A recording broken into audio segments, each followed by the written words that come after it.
We still do 7 NUFC Matters show a week for free. But if you want to help support NUFC Matters, then there are a few ways of doing it. Hit the like button on each live broadcast and video. This helps the channel grow. Hit the subscribe button and select the all notifications bell so you don't miss a single show. If you want to help us financially, then you can join the channel using this button with the membership starting at $1.99 a month. Or you can drop us a donation in the chat using a super sticker. We're also looking for sponsors. If you'd like your brand advertised on the flyers for the show and featured during the ad break, then email John at nufcmatters.com to arrange today.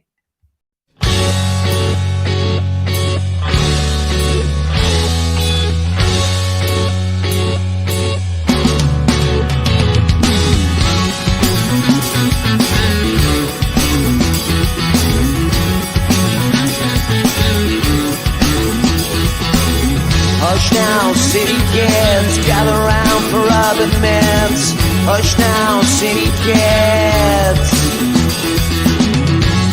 When it came to me after so long, I didn't have no choices in the streets where I was from. When I think about the pain, I didn't have no choices, I took what I had sworn. Hush now, city kids, gather round for urban myths. Hush now, city kids.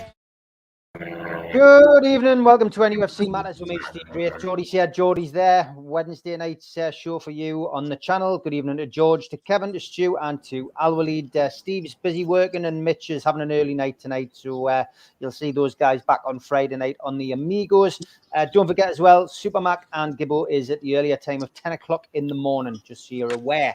Anyway, good evening, and yes, the story that won't go away this week is the Sandro Tonali story. We have a little bit more meat on the bones than we had earlier on in the week, and Newcastle United have released a press statement today, short but sweet. It says Newcastle United can confirm that Sandro Tonali is subject to investigation by the Italian Prosecutor's Office and Italian Football Federation in relation to illegal betting activity. Sandro is fully engaging with the investigation and will continue to cooperate with all relevant authorities. He and his family will continue to receive the club's full support. Due to this ongoing process, Sandro and Newcastle United are unable to offer further comment at this time. Now, there has been unconfirmed claims in the Italian media that Tonali admitted to betting on Serie A matches involving his own team at the time, which of course was AC Milan, and that he could face a 12-month ban. Earlier, of course, Sky Italia reported on Tuesday that Tonali held a 2-hour meeting at the office of the federal prosecutor in the Italian city of Turin. This comes after a weekend, I guess, of revelations and speculation, and of course, Newcastle fans got involved in that as well. We're all scratching our heads, wondering when this had happened, what he was accused of. Co-accused Niccolò Fagioli of Juventus received a 7-month playing ban. That was reduced from 12 months due to his cooperation with the inquiry on Tuesday. So we're hoping that maybe there could be similar for our player as well. It leaves a bit of a sour taste in the mouth, I think, for everybody, knowing now at least that this happened when he was in Italy, when he was at Milan. There is no, there's no doubt that Milan may or may not have known about this. We don't know, and I know there's a lot of speculation on social media about that. But ultimately, for us, it means that we will have a player who we spent in excess of £50 million on in the summer, at some point this season, unavailable. The FA are reserving judgment on this. They've said that at this moment in time, he's available to play against Crystal Palace at the weekend. But I guess that will be a decision made purely on whether Sandro Tonali is mentally fit to play in this game, and whether the club think it's right to play. A quote from the Italian Football Federation president said that right now Sandro is in a bit of shock, and rightly so, I think. And the key for me in this whole situation, before I move on to the panel, is that this is an addiction. This is a problem that the footballer's got, and he's at the right club for getting it sorted out. Hopefully, the club will be able to help him get through this awkward period, awful period, and help him get through his addiction. But it's not nice. It's not a great situation to be in. The press release, I think, from Newcastle said all it needed to say. And George, yeah, what a turn of events this has been over the course of the last few days. And I think at least now, hopefully with a release on some kind of news of punishment, which he's going to get, we can draw a line under this. He can recover and we can move on. Well, I hope so. The positive is, if there is a positive issue out of it, and that is that, having read a little bit about it since the press release, because he's cooperated from day one with the police and the prosecutors, he could get up to 50% of his sentence written off. So if he got a year's ban, that would be 6 months, which would be much better for him and much better for us, a lot better for us. So that's the positive side. The other side of it for me is still slightly concerning is, who knew? What about our recruitment team? Could nobody in our recruitment team find out something about this? He obviously knew because he'd been involved. I suspect his agent might have knew. Would it have made a difference? Would they still have signed him? I don't know. But we've got him. We've got to support him, as the club said, and help him get out of this horrible, horrible addiction. I've worked with people who've had a similar sort of problem, and it is a nightmare. It's every bit as every other kind of addiction is, worse as every other addiction is. And we just got to wish him well and help him to get ready to come and do his best for Newcastle United and for the fans. I think he looks a stoic sort of character. I think he'll recover from it all right once he gets it out of the way. In fact, I think he could come back better for getting it off his shoulders and getting some serious help. So, positives and negatives. But the big thing is, it's out in the open. Stop the speculation, because it was just getting ridiculous. So, I mean, we're, anything from 3 to 5 bloody years I was reading. That was ridiculous. So it's not the first time. I mean, we can go back to the 1950s, I think, in this country, when Sheffield Wednesday and Everton were involved in similar. Peter Swan, Peter Eustace, all those characters were banned for a long time. But it's a young man. He needs to make better for his life, better for his family, and fingers crossed, better for Newcastle United.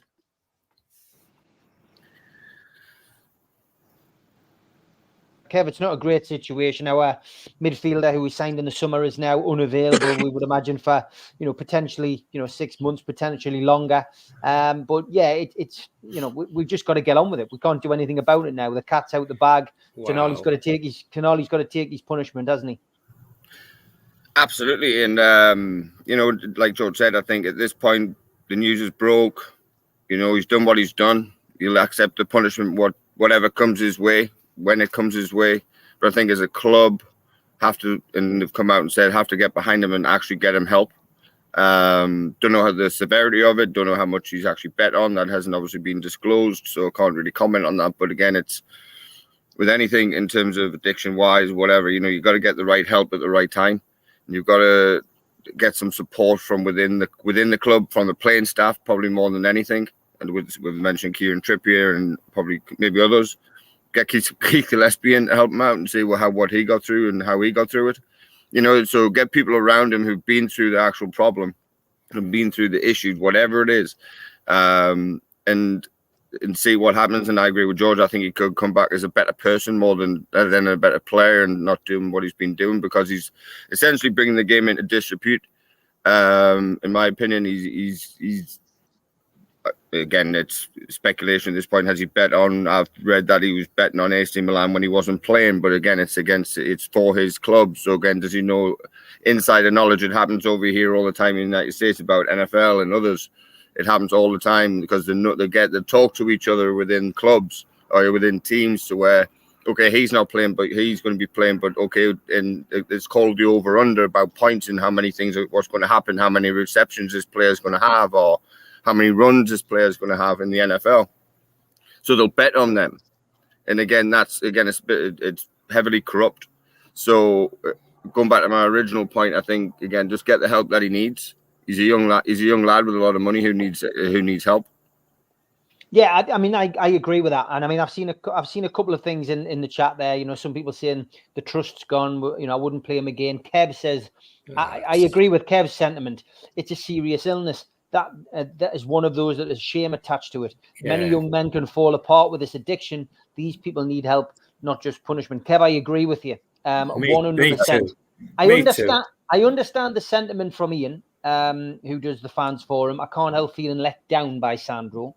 But having first-hand knowledge of addiction issues, we have to put all our feelings aside and back Sandro. So yeah, I think you're right, Ian. I think that's how we probably feel, because he's battling with an addiction, but he'll have known before he came from Milan to Newcastle that this could come out at some point. So maybe he felt getting away from Milan would make it easier. You don't know the mentality. We can only speculate, but it's an illness. It's something he needs help with. And, you know, where he's clubbed now, it's not Milan's problem. It's our problem. And we are the ones who need to help him get through this. And I think once he does get through it, because he'll come back a much better player. I think he'll have the weight of the world taken off his shoulders with this. He's probably been carrying this for a long time. And I think he will come back into the team with a point to prove. So I think we'll see that £55 million player. Stu, yeah. It's a hard one to talk about, Stu. And, you know, we know people who've been through this, and it is a difficult thing to admit. It's up there with saying, I'm an alcoholic, I'm afraid, because it's an addiction, and it's something which it gets almost bypassed. I think people don't see this as a problem. But it's every bit as an addiction as smoking is and drinking. Stu. Well, that's me covered.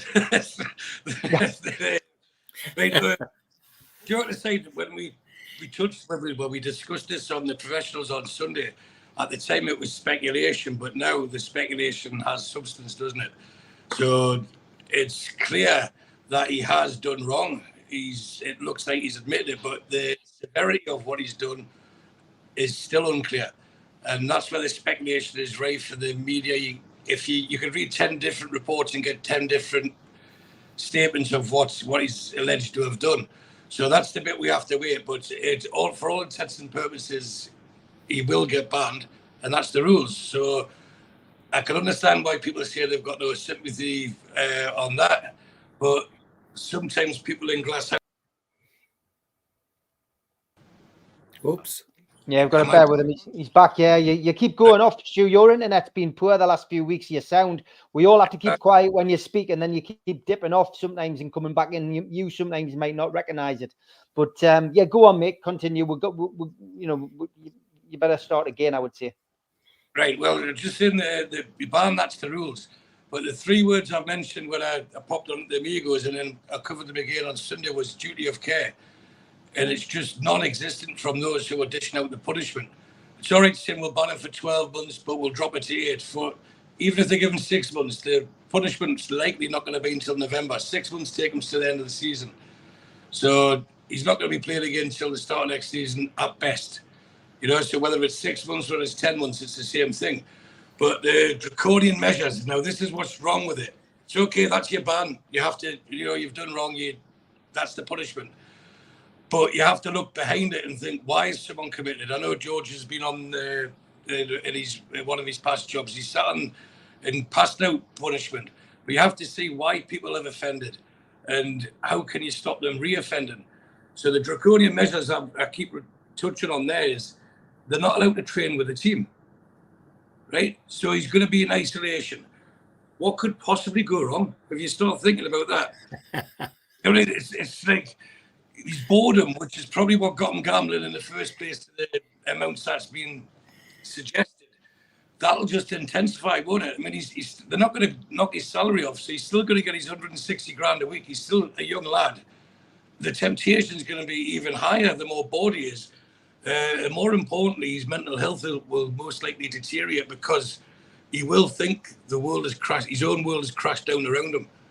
He was revered in Milan. He's playing for his boyhood club. He's captained under 21s. He's playing for the senior team. He's got a fantastic, well, stunning girlfriend. You know, from the outside looking in, life's perfect. But you have to scratch under the surface. And with the lad now might be thinking there's no light at the end of the tunnel. But if we're thinking positive, I would play him until the ban. Until he's actually banned, I would play him because that's the release he might need. And as you're both there, whereas I know Kevin yourself mentioned, Steve, it might actually lift the weight off his shoulders and think, do you know what? I've got nothing to be hiding from now. My secret's out. You know, because anyone with addiction, they try to hide it. And then they start the lies and everything else comes from there. And once it's out, as a club, of course, they're going to stand by and invest a lot of money into him. As supporters, especially Newcastle supporters, that's when you show that who your friends are. You know, and our job now is to support him, not tell him what he's done has been fantastic. But anyone can be a friend to someone when things are going well. It's when things aren't going well. That's when your true friends stand up. So what, on the positive side, what Tonali can do, if we look at it, it'll give him enough time to master English. Because the language barrier was clearly in evidence as a problem at the start of his tenure with us. So if he's going to be committed to us as we have been to him and supportive to him, he could come back, speak English as well as what Bruno and Joe Linton have done, and be ready, be fresh, and start again. Now the comparisons to Ivan Toney, similar sort of thing, allegedly. Okay, but Ivan Toney now, this is where I get really frustrated. The English press, they're linking Ivan Toney with Chelsea, with Arsenal, with Tottenham, with Man United. They're all saying all these teams should sign him. But if you're reading what they're saying about Tonali, he should be hung, drawn and quartered. You know, there's got to be some sort of consistency here. So just to summarise, Steve, if he's done wrong, which it looks like he has, then the punishment's there. But the punishment for anyone has been told that they can't play. If you're a professional footballer, you can't play. It's like an injury in itself, isn't it? But to isolate him from the squad, not to be in the training ground, that's dangerous. That really is dangerous. And I hope that hopefully changes are made so we can actually be proactive rather than reactive. And hopefully I'm not being too over dramatic with that, because if it comes out a few people have done the same thing, then it gets to mental strength. Not everyone is mentally sound. So hopefully he comes back. When he is back, I would play him against Dortmund next week. Not on Saturday, I'd play him against Dortmund next week. He may well be banned by then, though. That's the problem. And that's possible. That's possible as well. You know, I mean, why is one person being in front of the board yesterday, and we know what he's been sentenced to, and why hasn't the same been done with with Tonali? I mean, are we withholding the information until is there an appeal process? I might be wrong. What I read was that lad had his collar felt about 6 weeks ago, so he was further down the process. And he crashed a few people up. You know, it's not just me. It's him. So the authorities are going to have to investigate thoroughly. And Tonali's obviously one of the names that were thrown into the mix. And if he goes in the same thing, hands up, yes, I have done wrong, this is how it, and tells his story as it is and be as honest as he can, I'm sure the authorities will be a bit more lenient with him. But he has done wrong, so you can't just say, oh, well, you know, you can't always hide behind it's an addiction. You know, yes, it is, but there's many addictions, but he's in a position where he can get better. But my main concern is that is not being able to train with his colleagues. So that's the main thing. He has to take the ban, because that's the rules. But I think these rules were probably set like 50, 60, 70 years ago. They need to look at what's happening now and think, right, get him back in with the squad, give him a chance, because he'll be penalised for life now, Steve. Not just for the 6 months or 8 months, it'll be for life that he's going to get punished for. Unless he is so mentally strong, he does learn English, he keeps himself as fit as a lop, and then even if he does come back for the start of the season, he's still not going to be ready for anyhow, is he? So it'll probably be 12 months before we see him anyway. Yeah, I mean, God, it honestly, it beggars belief. It could only happen in Newcastle, really. It could, and it is just a thankless task at times with these kind of things that crop up. But this is what happens, and lots of questions coming in. I'd say, there's a lot of people that are feeling angry, which is understandable. More with Milan than with the player, it has to be said. One or two people not happy with the player, but it's a cross section of opinion. Al-Walid, watching this from Saudi, we know that Saudi, the Saudi nation, the Saudi people have, they have a strict view on this kind of thing. Is what's the take over there? What are Newcastle fans saying in Saudi about this? Well, it's pretty similar to UK fans, Steve. And for me personally, I think it's a big news, but I think they make it much over big, maybe because he's a new signing, but I think we over exaggerating about this and what expecting. It's a young lad from Italy, but I still can't call it addiction. He's just 21. How he can be addicted? And so he almost 2 years or 3 years can go, and he was in 18, and those places not allow maybe 18 years old to go inside these places. So I don't know how he got addicted, but this can happen to any club. They can, in a lot of clubs have problems with the players, different kinds of problems, and they quickly replace the player temporarily. I don't need to give example. We don't need to give example. From the club side, maybe the pushing or the pressure with the signings. Remember in the summer, maybe that's why we didn't go through fully digging into the player history. I believe Milan knows, and I believe he expected himself. That's why maybe explain his performance lately. I think he heard the news that it will expose this guy close to be exposed. Vagioli, the Italian player, the Italian media is they're giving everything, all information without even. For me, I didn't have trouble to look for information. They telling everything. I believe I read somewhere Vagioli, the player, says if this is all the players do that, so they didn't think this is a big problem. But it just he got maybe caught. I don't know. Maybe is that because he's leaving Italy? Is some kind of blackmailing? I still believe there's a lot of info about this hidden. I believe Milan knew. And from the club side also, we have to stand with the players. Good that January transfer window, it's closed, so it's easily to can bring a player for substitution temporarily. I believe the player still can be legend in Newcastle. This is just a step back. And this is kind of a problem. It's young lads. We have to support him, and I think he will be a great player. And I believe he should play, because no point of not making him play. It will make him more guilty, and it will affect him more. Lots of good points. I mean, addiction. 2 seconds, George. Addiction can take over in a week or a year. Al-Walid is wrong, says David. I mean, look, it's all about opinions.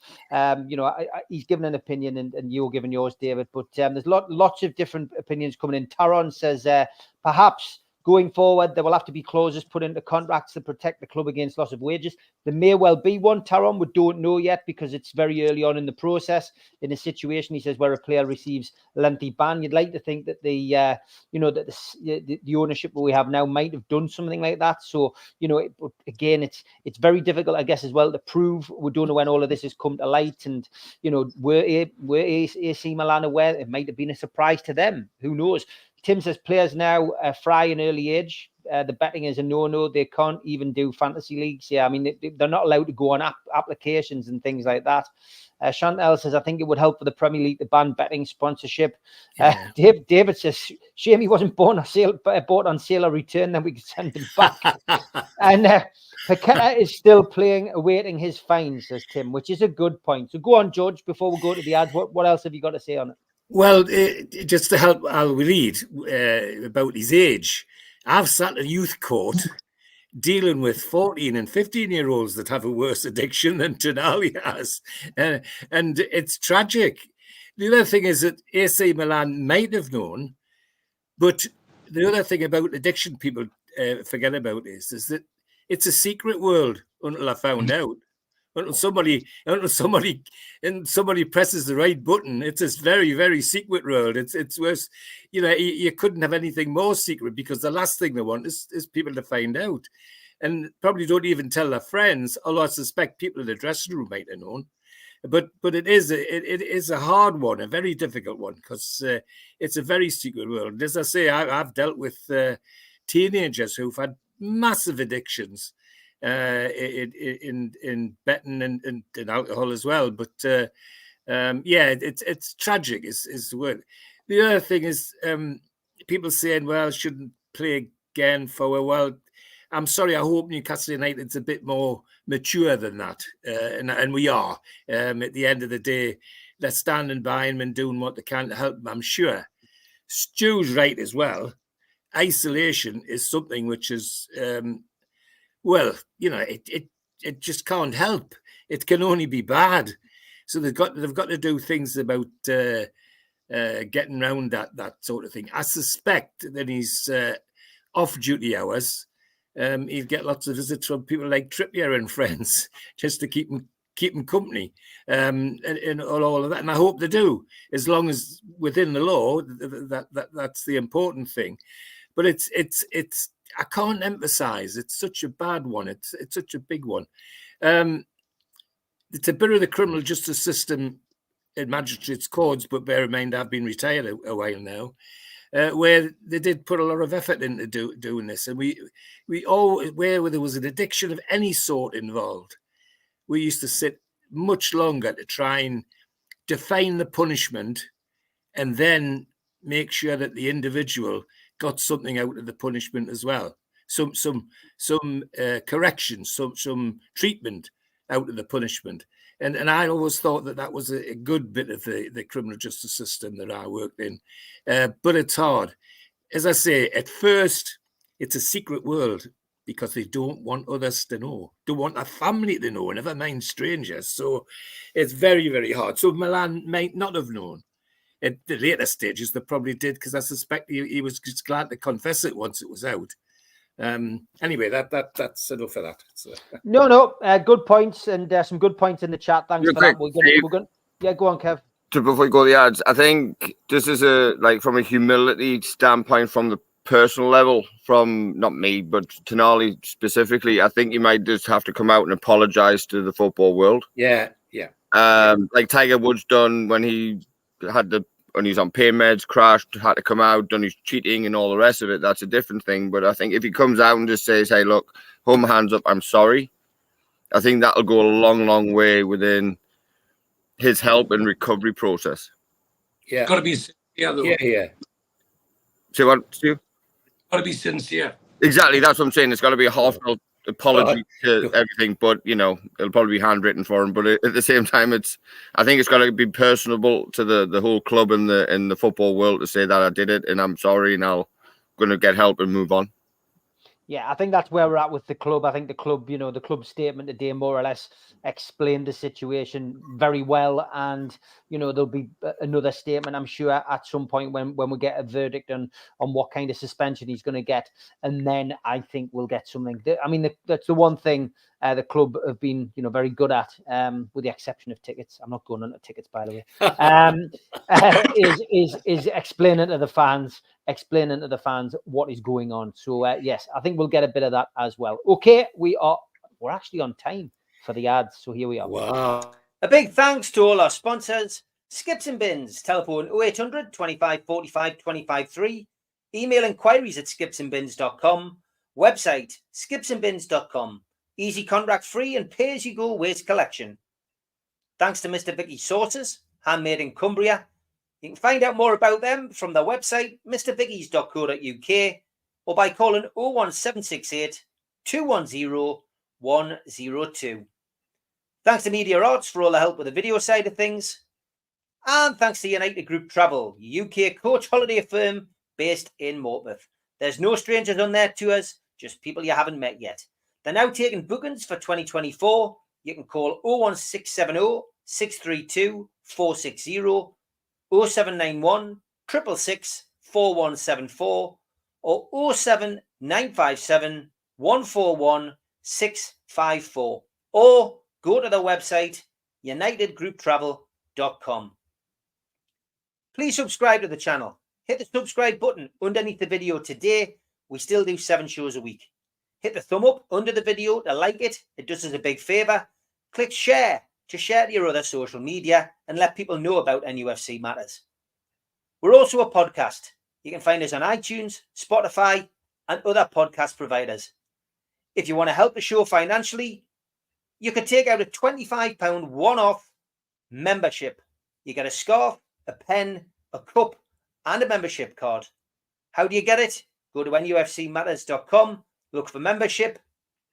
If you've got a smartphone, then put your smartphone over the QR code and it will take you straight to that section on the website. We also support the food bank on this channel.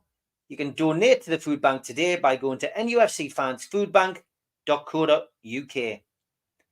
We do support events on this channel as well. If you've got an event, please send it in and we'll promote it. The Tyne Theatre and Opera House are doing a Keegan, Beardsley and Waddle event, the Class of 84, 25th of January 2024. Book now by calling 0844 249 1000. And the Tyneside Irish Centre, they're doing an event with Frank Clark and John Gibson on Thursday, December the 7th. You can get tickets from nufcmatters.com and they are priced at £15. There's also some tickets available on Groupon. Don't forget, you can catch me 5 days a week, Monday to Friday, with Rye, Dave, and Daz on the Northeast Footy Brekkie Show, 7 till 9. And you can catch us on the Red, the Toon, and the Cat, and on Toon Radio's website.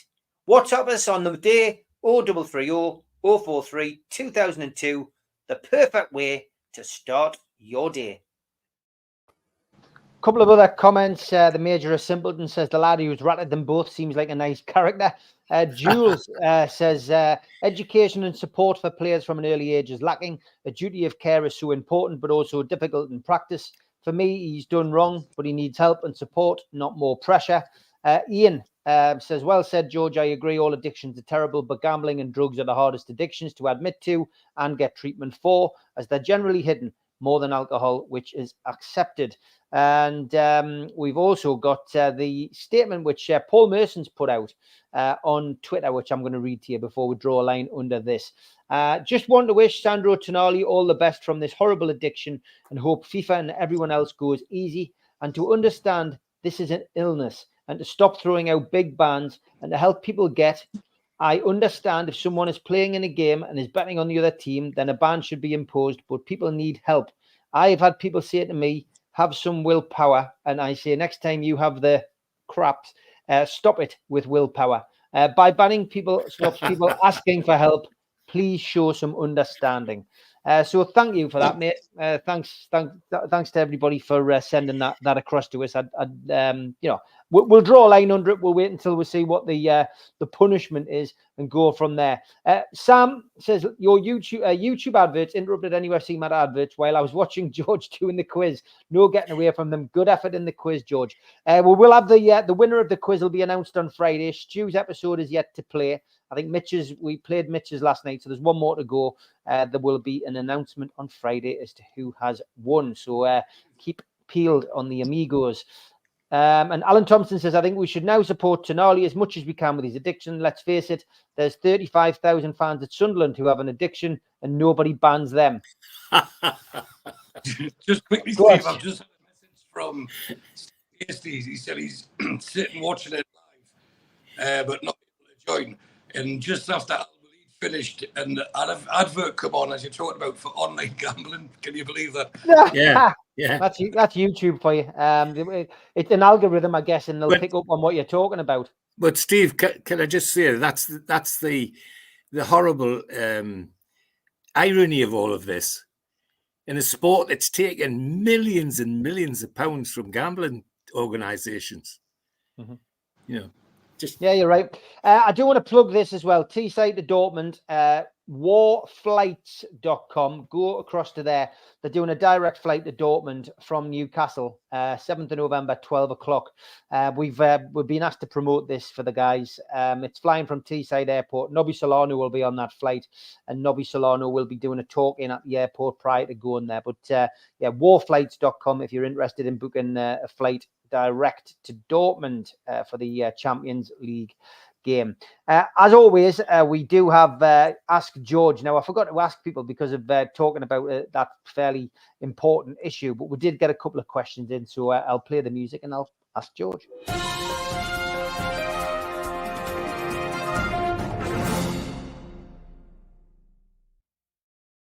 We'll just go with these couple. George, off topic, we have watched Match of the Day for years. Can you please ask George what his favourite goal of the month and season was? He says, mine's Mickey Walsh, Blackpool versus Sunderland.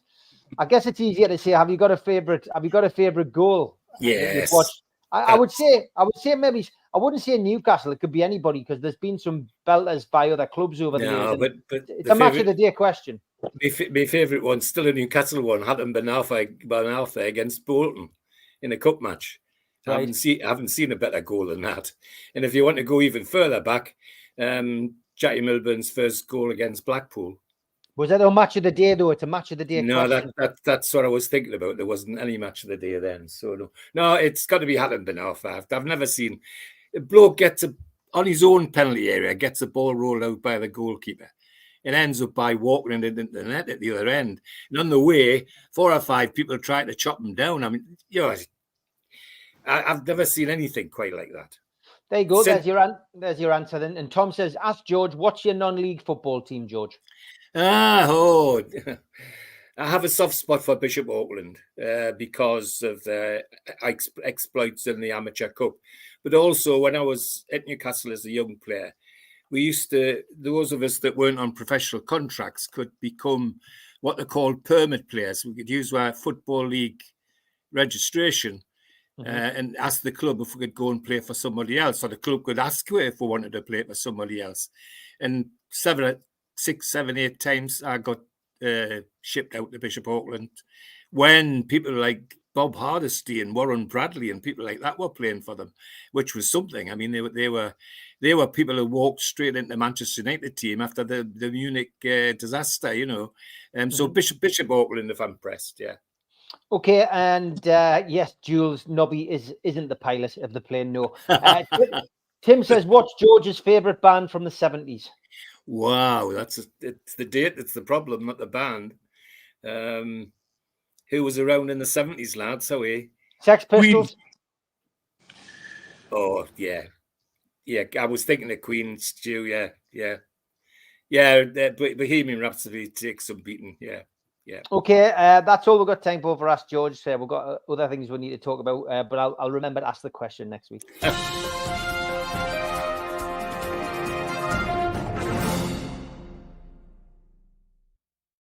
Here we go. This happens this is what makes this chat special, because every now and then, if you say something on here, then the chat just goes mental. Gary says that Nobby is going to do the trolley dolly. No, he's doing the safety talk before the takeoff. Ian Brownlee says Nobby's the trolley dolly on the flight. This is going to go on to the end of the show, I can imagine. Okay. George Hayes, I think, was in the chat. Is it George Hayes or George Bainbridge? George, I've lost the question now. It was definitely George Hayes. Oh, no, it's George Bainbridge. There we go. In the bigger scheme of things, the sponsorship and stack news are very positive, so don't be too down on Tonali. So it wasn't a question, but you did mention a couple of things which I was going to speak about tonight. Yeah, the stack's gone through, George. The police have, they've calmed down on the old objection front. So the stack now, I think, won't be ready until spring 2024, date to be confirmed. And Saudi Airlines, which Tom mentioned earlier, are going to be confirmed as Newcastle United's new airline partner. So, business off the pitch, away from the football pitches, looks like it's still ticking over nicely. More money coming in from Saudi Airlines, and it's positive news. They've even painted the aeroplanes with new livery, which has got black and white and green on, which is pretty good. I think that's pretty cool myself.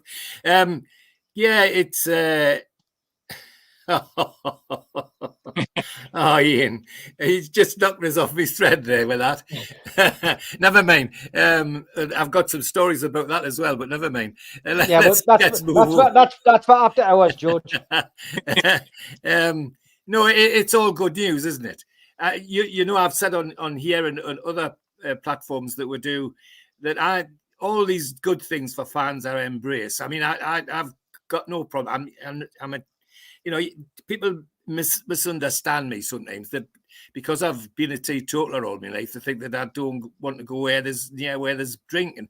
Quite the reverse. I love the social aspect of it. It's fantastic. And the way I was brought up with football, I want the game day to be an occasion. And what they're doing with the stack is giving the people the opportunity to have that occasion. You know, when I used to go to the match with my family, we didn't just go to the match. We went in early, and we went for something in the big market, and after the match, we went and had a nice screen at Mark Tony's. If we didn't want to hurry home, we'd go into the Tatler and watch the cartoon show. It was an all day thing. It wasn't, and you know, so the stack for me is an opportunity for other people to experience that. Now, I've also said that I watch with envy sometimes when I go to the Magic Weekend, the rugby league, how they take it over, and really do things for the fans. Well, if we're going to keep the fans, and particularly the younger ones, we've got to think like that, and I applaud all of that. As to the Saudi airline, well, couldn't be better. Whoopee, you know. As I say, to see them, the new livery on their aircraft with black and white and green going along the fuselage is monumental, and I just embrace it and look forward to the opportunity to use one of their airplanes sometime. So fantastic, yeah. Steve, fantastic. Yeah, it's good. A few people's opinions. Steve Middlemas doesn't think the stack will be as popular as we think. In my opinion, everyone's got their own watering hole. Mark Bayer says, I agree. Yeah. I think the stack will attract the pint-throwing lad types who'd go to the opening of an envelope. I mean, I've posted that. I agree. It's not for me, but it'll attract enough with the entertainment they've got, and it'll be different. There's so many supporters who will just go there because it's close to the ground and it's outside the ground, and it'll be full. Like all the other bars in Newcastle are full. People will change their routine. They'll go from one bar to another bar, and they'll probably finish off there. But if you've been to the stack that used to be in Newcastle where the Odeon was, it's going to be like that. There'll be food outlets. There'll be bars, and it'll be different. So you know, it'll have entertainment on. There'll be an ex-player on doing a talk in there. That's what they'll do. It's as simple as that. So it'll not be for everybody. Some of us are creature of habits. We have been for years, but yeah, it will attract a lot of people there, I'm afraid. So I disagree with people saying it won't be popular. Kev, I mean, yeah, another sponsor coming in. I mean, and again, the timing of these sponsors will fit our financial fair play remit. And I keep saying on here that, January, I still expect Newcastle to improve their squad, but I think summer will be our biggest summer yet, Kevin. And that's what this Saudi Airlines, money will certainly do, along with the Adidas money, along with the money we get from Noon, and it's becoming it's great. It's great to see. Yeah.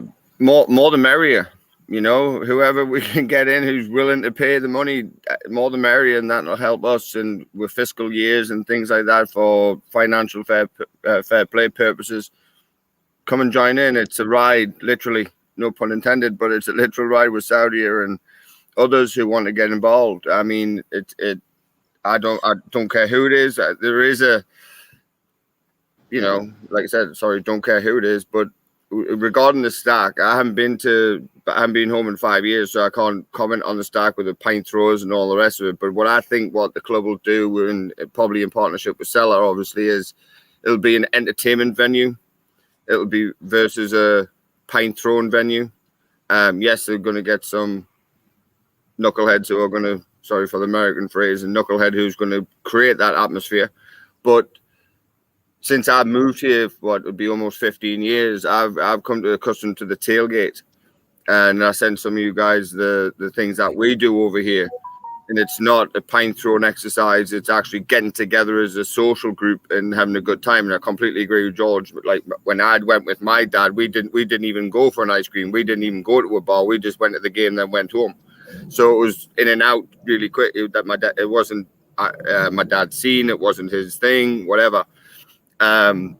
But I think within that, the stack, it'll be more entertainment. Like you said, there'll be food outlets, there'll be bars, there'll be things for kids to do. There'll be a whole host of things that I think it'll be more of a family orientated thing, versus, you know, a group of 2,000, 3,000, however many people just getting shit faced, excuse the language, but you know, having a few scoops and going to the game, which will probably happen, which is fair enough. That's fine.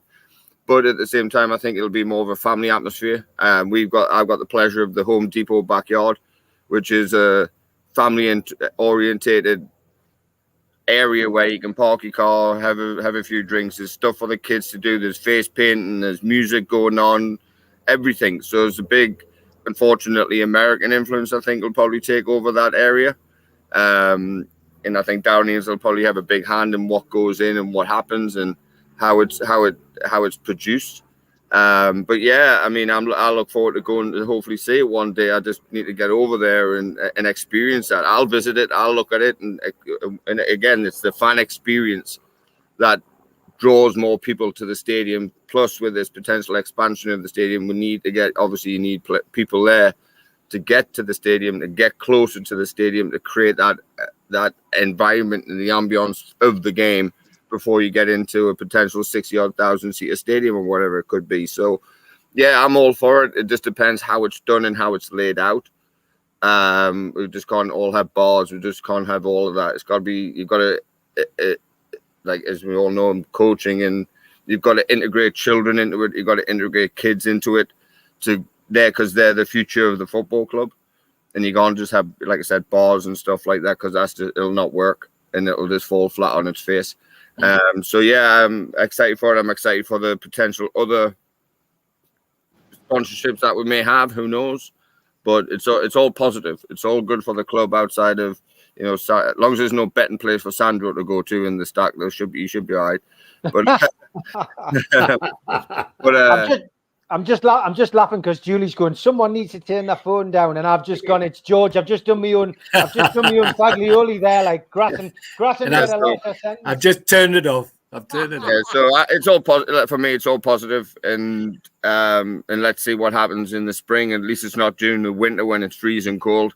At least it's during the spring when there's potentially good weather, and again, it'll create a good positive atmosphere for the club itself. Yeah, look, it's something a bit different, and you know, lots of people talking about different players. Mark Bayer says the stack won't compare to Idols back in the day. Tim says, when I was a kid, it was quietly sneaked into the Labour Club for the Jack the Rippers and then pushed under the turnstiles. I'm trying to find that other one, which was funny as well. Somebody said they got banned from the Black Garter for having. Oh, there we are. Having too many teeth. I once got refused entry into the Black Garter for having too many teeth.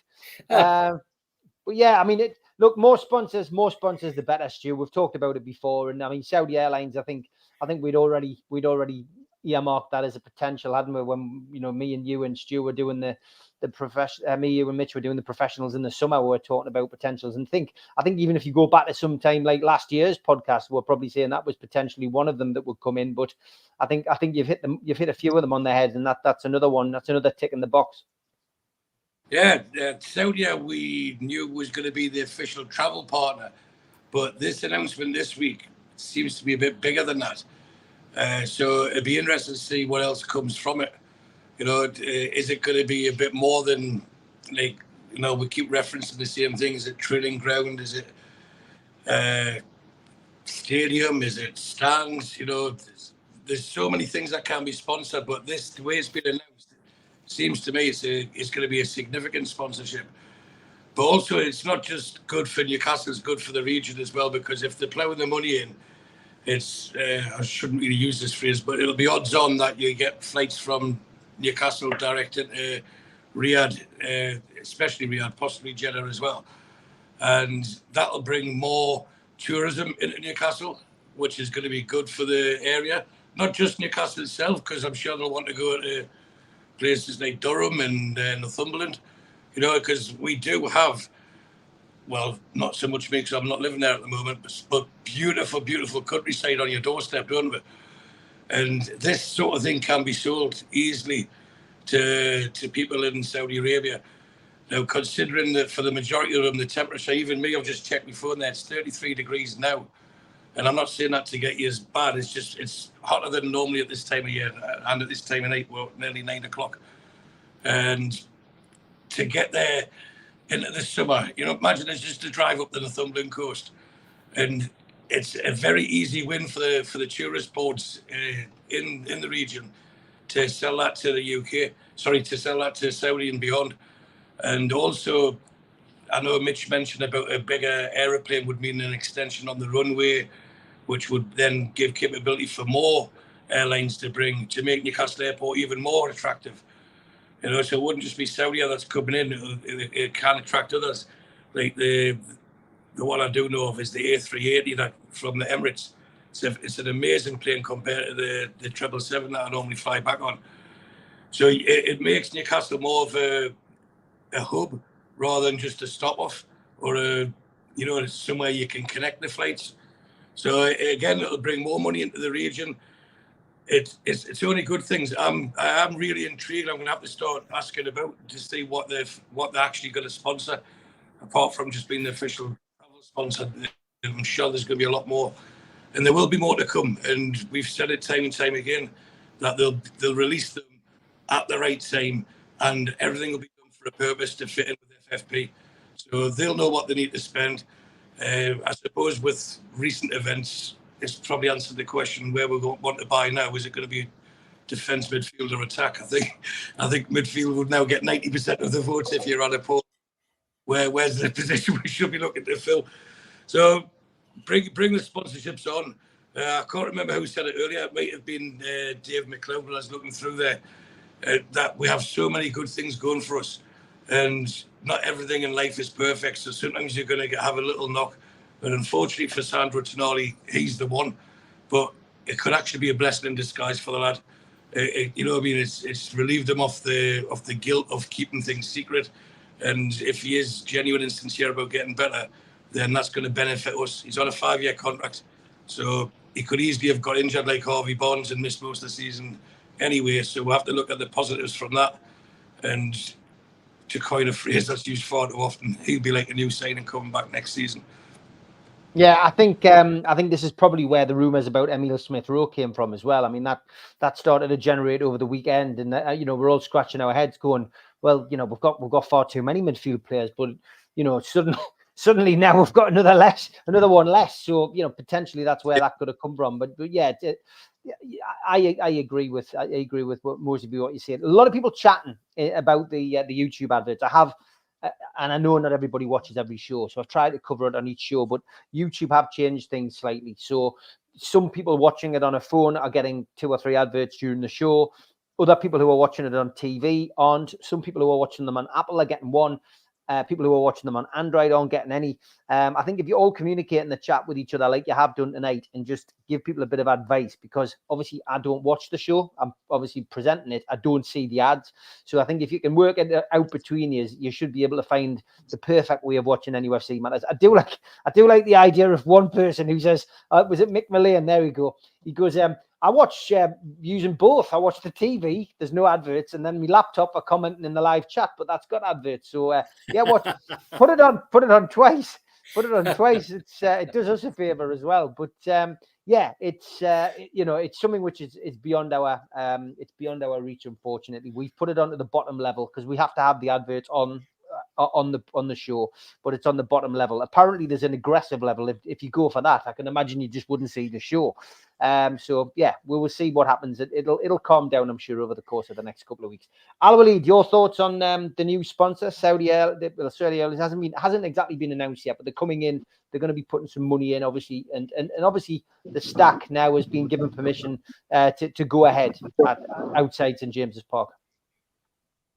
For a Saudi airline, it's just a matter of time. I believe this happened from the beginning, but maybe it's Premier League rules and stuff.